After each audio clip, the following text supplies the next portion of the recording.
অনেক সময় আমরা ভাবি সবাই যদি আমাকে পছন্দ করে তবে আমি নিশ্চয়ই অনেক ভালো মানুষ, সমাজে আমার থেকে ভালো মানুষ কেউ নেই।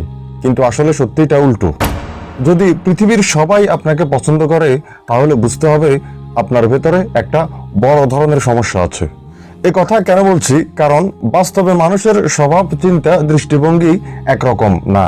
আপনি সত্য কথা বললে, ন্যায়ের পক্ষে দাঁড়ালে কারো না কারো স্বার্থে আঘাত লাগবেই। তখন স্বাভাবিকভাবেই কেউ আপনাকে পছন্দ করবে, আবার কেউ আপনাকে অপছন্দ করবে, ঘৃণা করবে।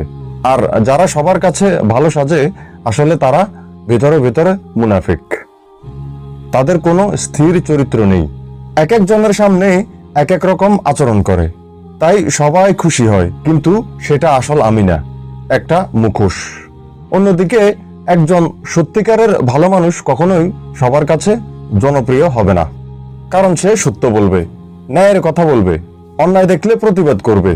এতে কিছু মানুষ তাকে সম্মান করবে, আবার কিছু মানুষ বিরক্ত বা ক্ষুব্ধ হবে। এটাই স্বাভাবিক, আর এটাই হচ্ছে বাস্তবতা। একটা ছোট্ট উদাহরণ দেই ছোট করে। ভাবুন, ইতিহাসে যারা বড় বড় নেতা পরিবর্তন এনেছে তাদের সবাইকে ভালোবাসতো না, অনেকেই তাদের ঘৃণা করেছে, বিরোধিতা করেছে। অথচ আজকে আমরা তাদের সৎ ও সাহসী মানুষ হিসেবেই দেখি। তাহলে কি বুঝলেন? সবাই আপনাকে পছন্দ করবে এমনটা কখনো সম্ভব না। যদি সবাই খুশি থাকে তবে হয়তো আপনি কাউকেই কষ্ট দিতে চাননি, আবার কাউকে সত্য কথাও বলেননি। আপনি মুনাফিক। তাই আমি মনে করি সত্যিকারের ভালো মানুষ হতে চাইলে সবার পছন্দ হওয়ার দরকার নেই।